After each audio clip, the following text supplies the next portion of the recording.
Кийинки сөз депутат Акаев Жанарбек Кубанычевич. Рахмат. Урматтуу өкмөт өкүлдөрү, Стамбул аэропорту бул дүйнөдөгү эң ири эл аралык хабтардын бири да. Биздин жарандар Стамбул аркылуу дүйнөнүн чар тарабына учат. Америка болобу, Европа болобу. Ошого шарт түзүп беришибиз керек. Мурда Оштон жумасына Стамбулга 3 жолу авиакаттам бар эле, 3 жолу. Кийин 2 жолу болду. Анан ошол токтоп калды. Оштон Дубайга дагы уччу мурда, Үрүмчүгө уччу, ошонун баары токтоп атат да. Биз ош аэропортун өнүктүрүшүбүз керек да, каттамдарды көбөйтүшүбүз керек. Ушул Ош Стамбул кайра жанданабы жакын арада? Сүйлөшүүлөр кандай стадияда турат? Реалдуу натыйжа боло турган сүйлөшүүлөр болуп атабы азыр? Ош Стамбул. Жанарбек Кубанычевич, биз ушул Ош Стамбул маршрутун жандандыруу боюнча жанагы түрк авиалиниялар компаниясы менен уже 4 раунд ушу сүйлөшүүлөрдү өткөрдүк. Алардын эң жогорку деңгээлдеги жетекчилери менен акыркы учурда бул жердеги Бишкектеги представительствосу менен өткөрдүк. Биз ал жерде сүйлөшүүлөр жүргүзгөндө жанагы биз айтып кеткендей учуулардын географиясын чоңойтолу деп эки тараптуу ушул чексиз жыштыкты Анталия Бишкек, Анталия Ошту, жолусу Анталия Стамбул менен Ысык көл Тамчы аэропортуна ушул кол коюлуп, меморандум кол коюп келдик. Анан кийин Ош Стамбул боюнча айта кетсек, ал жерде түрк тарабынан коюлган кээ бир шарттар бар эле.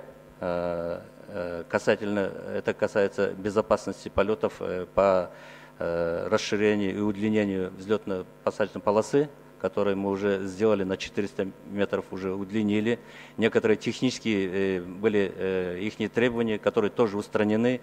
Оставались только по части поставки горюче-смазочных материалов, по которому тоже с дочерней компанией аэропорта акционерного общества МОНАС были Интеком, были проведены нами переговоры, которые согласились на снижение цены, которые устраивало бы турецкую сторону. Мына бүгүнкү күндө среда күнү ошол түрк авиалинияларынын эки эксперти жанагы Бишкектеги представительствосы азыр түштө Ошко учуп кетишти. Ошол Ош аэропортун, перронун, учуу тилкелерин, допустарды бердик, баарын обследовать этип чыгып, шарттарын карап чыгып, мына кайра учуп келгенден кийин бүгүн кечинде мен алар менен дагы сүйлөшүүлөрдү өткөрөм. Биз ага Турциянын бияктагы элчилиги менен дагы кошуп сүйлөшүүлөр жүргүзүп атабыз. Мен ойлоп атам, бул өзүнүн жакшы жагдайын берет. Жана бүгүн жанагы азыр өткөрүп аткан протоколдун ратификациясын биринчи окуудан өткөрүү дагы биздин ошол болуп аткан кадамдардын туура экендигин билдирет. Мен ойлойм, Ош Бишкек, Ош Стамбул авиакаттамын жандандырабыз.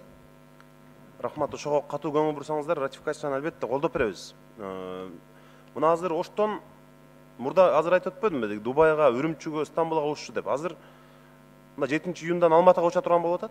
Бул дагы жакшы. Анан Орусиянын шаарларына. Башка жок болуп атпайбы мисалчы. Мурда азыр мына кошуна өлкөнүн жарандары дагы Өзбекстан, Тажикстандан келип Ош аркылуу Стамбулга уччу. Ошонун баары аэропортко салык төлөйт, тамак аш жет дегендей, туризмди, соода алакасын жандантат. Бул эми ошонун баары акча.